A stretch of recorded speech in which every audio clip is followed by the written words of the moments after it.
Diabetes, heart disease, fatty liver থেকে শুরু করে মহিলাদের পিসিওএস সহ প্রায় 30 থেকে 40টি রোগের কারণ মূলত একটি সমস্যা। এই একটি সমস্যা সমাধান করতে পারলেই কিন্তু আপনি এতগুলো রোগ থেকে নিজেকে রক্ষা করতে পারবেন। আসসালামু আলাইকুম, আমি নিউট্রিশনিস্ট বর্ণালী মুস্তফা। এই ভিডিওতে আপনাদের সাথে আমি কথা বলবো ইনসুলিন রেজিস্ট্যান্স নিয়ে। ইনসুলিন রেজিস্ট্যান্স কি সেটা বুঝতে হলে আপনাকে প্রথমে ইনসুলিন সম্পর্কে জানতে হবে।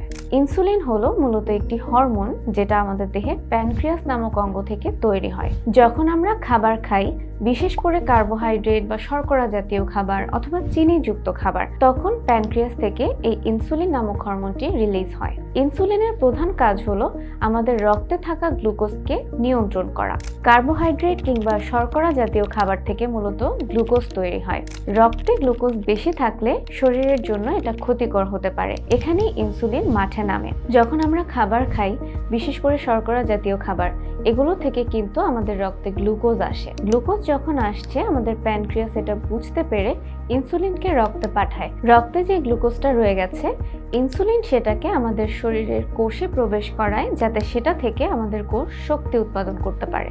যদি কোষে যাওয়ার পরেও রক্তে গ্লুকোজ অতিরিক্ত থেকে যায়, তখন ইনসুলিন সেই গ্লুকোজটাকে লিভারে অথবা পেশিতে গ্লাইকোজেন হিসেবে জমা রাখে। এখন এই গ্লাইকোজেন জমা হওয়ারও কিন্তু একটা লিমিট আছে। লিমিট যদি ক্রস হয়ে যায়, তখন এই বাড়তি গ্লুকোজগুলোকে কি করবে?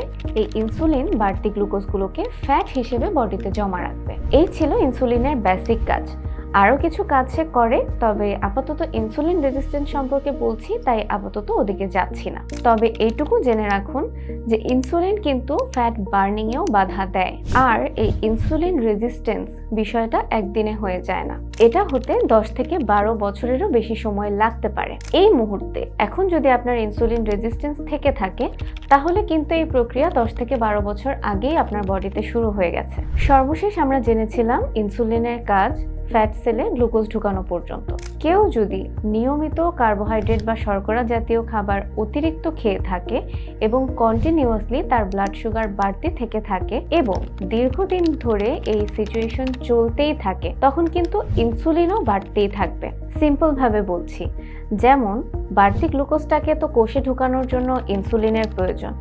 যেটুকু ইনসুলিন আমার বডি উৎপাদন করছে, সেইটুকু ইনসুলিন এসেও যখন আপনার ব্লাড গ্লুকোজটাকে নিয়ন্ত্রণ করতে পারছে না, তখন কিন্তু আমার বডি এই সাপোর্ট দেওয়ার জন্য আরও বেশি ইনসুলিন তৈরি করবে। সে ভাববে যে এইটুকু ইনসুলিনে যেহেতু কাজ হচ্ছে না, অর্থাৎ আরও বেশি ইনসুলিন আমার ওখানে দরকার। এইভাবে যখন চলতে থাকে দীর্ঘদিন, একটা সময় দেখা যায় যে আমাদের লিভার গ্লাইকোজেনে ফিল আপ হওয়ার পরেও ফ্যাট সেলগুলোতে ইনসুলিন যখন সুগারকে ফ্যাটে কনভার্ট করে ঢুকাচ্ছে, সেই ফ্যাট সেলগুলোরও স্পেস কমে আসতে থাকে এবং যখন ফ্যাট সেলের স্পেস অনেক বেশি কমে আসে, তখন সে ইনসুলিনকে বাধা দেয়, কারণ তার সার্ভাইভ করা প্রয়োজন। তার যতটুকু ক্যাপাসিটি আছে তার চাইতে বেশি ফ্যাট যখন সে নিয়ে ফেলতেছে, এর বেশি স্পেস কিন্তু তার শরীরে আসলে নেই। এই যে ফ্যাট সেলটা ইনসুলিনকে বাধা দিচ্ছে যে তুমি আমার মধ্যে আর সুগার কিংবা ফ্যাট দিও না, এটাকেই মূলত ইনসুলিন রেজিস্ট্যান্স বলছি আমরা। তাহলে বুঝতেই পারছেন, ইনসুলিন রেজিস্ট্যান্স কিন্তু মূলত শুরু হয় ফ্যাট সেল থেকেই। এরপর বিভিন্ন অঙ্গেও আস্তে আস্তে এই ইনসুলিন রেজিস্ট্যান্সটা ছড়িয়ে পড়তে থাকে। এখন আমাদের বাঙালিদের খাদ্যাভ্যাসের কথাই চিন্তা করুন। আমাদের খাবারে কিন্তু অতিরিক্ত পরিমাণে শর্করা সবসময় থাকে।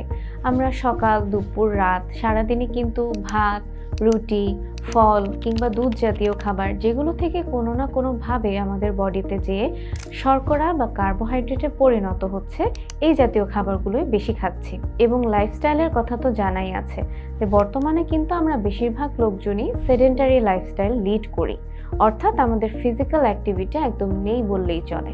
তো আমাদের প্রতিদিনের খাবার থেকে আমরা যেই বাড়তি কার্বোহাইড্রেটটুকু নিচ্ছি, সেগুলাই কিন্তু আমাদের গ্লুকোজটাকে বাড়াচ্ছে, ইনসুলিনটাকে বাড়াচ্ছে, ফলস্বরূপভাবে ইনসুলিন রেজিস্ট্যান্সের দিকে আমাদের নিয়ে যাচ্ছে। তাহলে বলুন, আমাদের মধ্যে ডায়াবেটিস, হার্টের রোগ, ওবেসিটি কিংবা ফ্যাটি লিভারের সমস্যা হবে না কেন?